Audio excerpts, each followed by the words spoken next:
And we are joined right now by the podcast host on LakerNation.com, a voice of the Lakers Nation. David Brickley joins us here on Extra Sports 1360. And David, I imagine fans are in full-fledged panic mode now, finally. They've gotten there?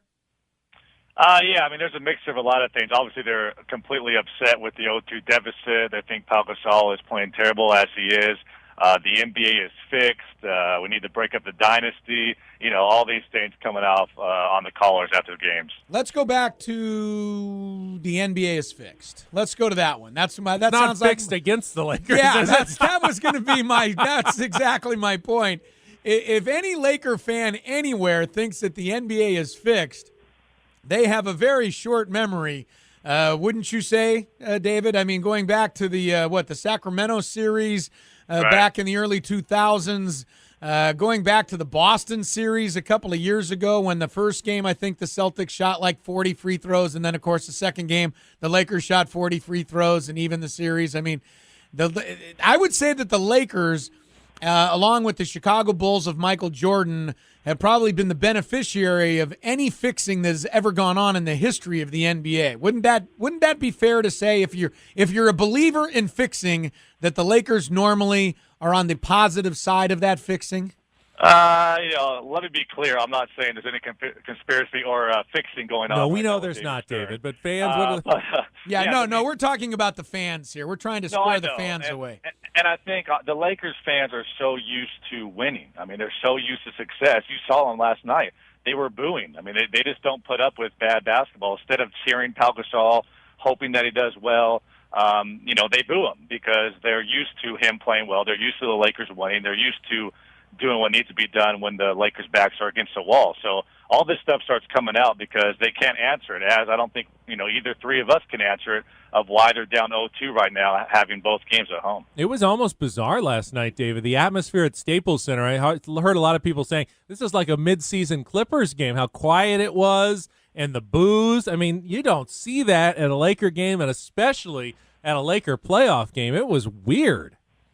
Yeah, almost like, when Ron Artest sometimes has the ball in the open court or when he shoots a three and the crowd kind of groans. That's what they were doing every time Pau Gasol shot the ball or had the ball in his hands. They're just, I don't know if they're hoping or anxious that he starts to get it going because they know that Pau Gasol has to play at the top of his game for the Lakers to be successful. But it's definitely something the Laker fans don't see often, and that's the Lakers not playing up to their competition in the playoffs. Talking to David Brickley, Laker Talk here on Extra Sports 1360. David, all right, let's go with some conspiracy theories here since that's what some Laker fans are trying to think about. I came up with one. Maybe Pau Gasol is just concerned and doesn't want to have to worry about facing his brother Mark in the Western Conference Finals, and so he's tanking this series.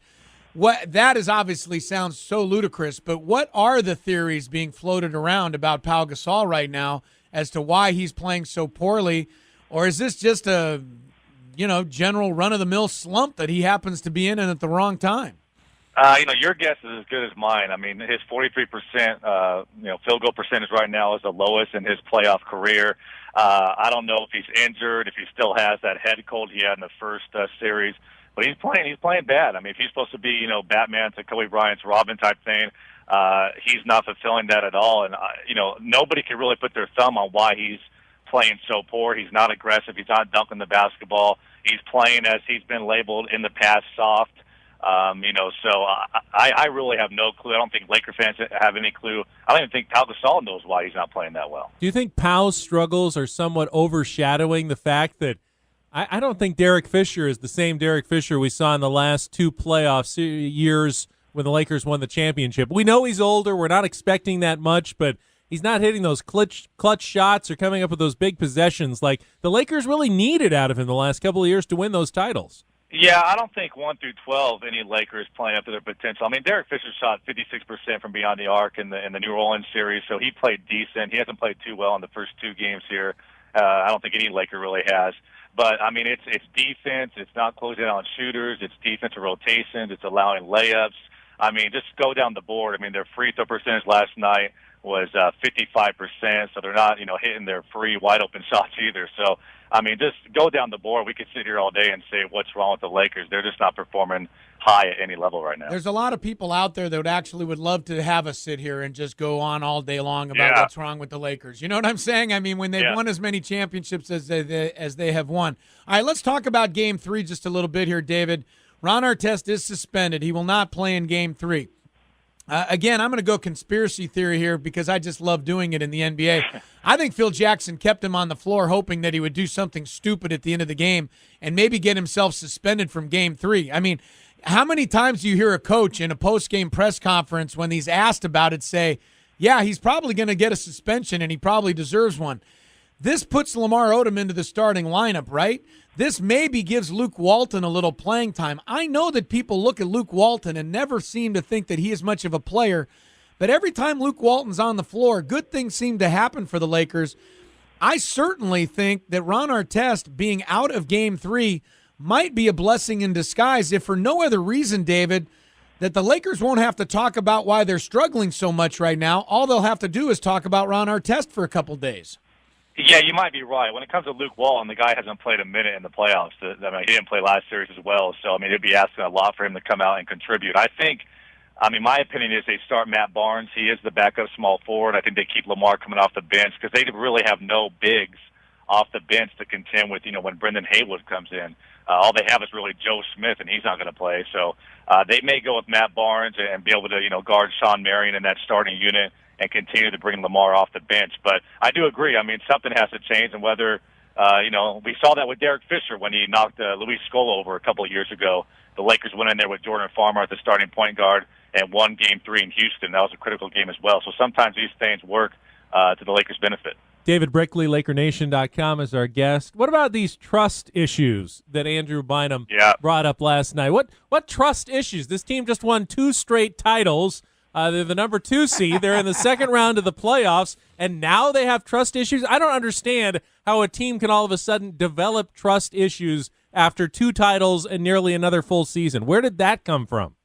Well, here's what's irritating. Nobody trusts Andrew Bynum's knees. This is a guy that, misses 30, 40 games a year, and he's going to come out and have one good game, one solid series thus far, and then, come out and start questioning teammates. I just don't think it was the right way to go. Hopefully, he was simply talking about, help side defense and, not trusting the guy behind you, and hopefully they figure that all out. But from all people from that to come from, Andrew Bynum, who, like I said, has missed so many games and has not been 100% when the Lakers have needed him, I just think that's the one guy on the roster that shouldn't be talking right now. Kobe Bryant seemed to kind of see all of this coming in a lot of ways. Do you know what I'm saying? And I almost kind of got the feeling that Kobe Bryant kept saying things like this. He mentioned, that he was concerned about the effort down the stretch, and he was concerned about the effort during the New Orleans series. And then after they lost Game 1 to Dallas, he said, no, I'm serious. We are in trouble in this series. It seemed to me Kobe Bryant was saying that for the sole purpose of trying to get the rest of the guys on his team to believe him. Doesn't look like they believe him yet. Do you think they believe him now? Well, he also said after the game, Chris, to make history, you need to do historic things. And like you guys are talking about, only 3 teams in NBA history have ever lost 2 games at home and came back to win the series. So they're in a situation they've never been in before. I think it is a different team. If they went to the finals this year, they would be in the finals 4 straight years in a row. So that starts to catch up with you, especially Gasol and Lamar and Kobe playing in the summertime for the Olympics and things like this. That's if the Lakers do lose this series, which 94% of the teams do, that's what people are going to say, that it's finally caught up with them, their lackadaisical play, not bringing energy, and their tired legs playing into June each and every year. So I think it is concerning.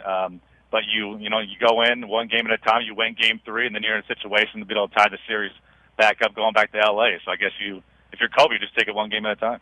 Bottom line, David, I've got my shovel here. Do I start scooping dirt on the Lakers, or should I hold off? Do you think they have a legitimate chance to come back and still win this series? No, I think they do. This is still the most talented team in the league. I think they still have one of the deepest benches in the league. They have the best coach ever to do it.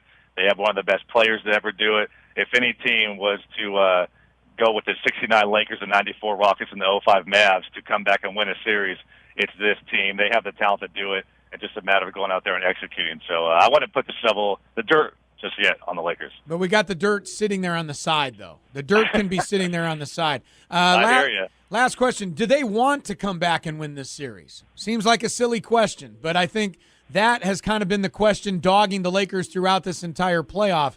Do they really want to do it? Oh, absolutely. I mean, they want to.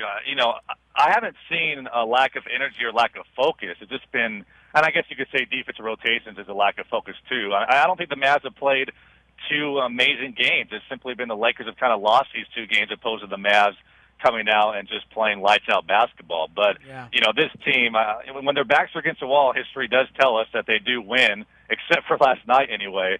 So this team will be ready to play in Game 3, and they definitely want to win another championship. They want to send Phil Jackson off on the right note, so I definitely believe they want to win and win another title. Well, I think it would be a sad way for the dynasty to come to an end by getting swept by the Dallas Mavericks. And don't forget, Ben, Mark Cuban said earlier this season that it would be so sweet to knock Phil Jackson out in his final year as a head coach in the league. So that's another thing to look at. Yeah, we can make Mark Cuban unhappy. That's a motivation for me. No, not for me, man. I want to see Mark Cuban be happy jumping up and down on the floor at the American Airlines Arena this weekend. Don't you? Quiet. We haven't heard anything from Mark Cuban. No. He has been quiet. David, he's been cheering behind the bench, but nice and quiet. And as long as Mark Cuban shuts up, Dallas might have a shot. Good talking to you, David, and we'll have you on again. Hopefully, if the Lakers somehow manage to extricate themselves from this predicament. Thanks a lot, David. I appreciate it, guys. Good stuff, man. David Brickley from Laker Nation talking a little Laker basketball. Some good insight from him.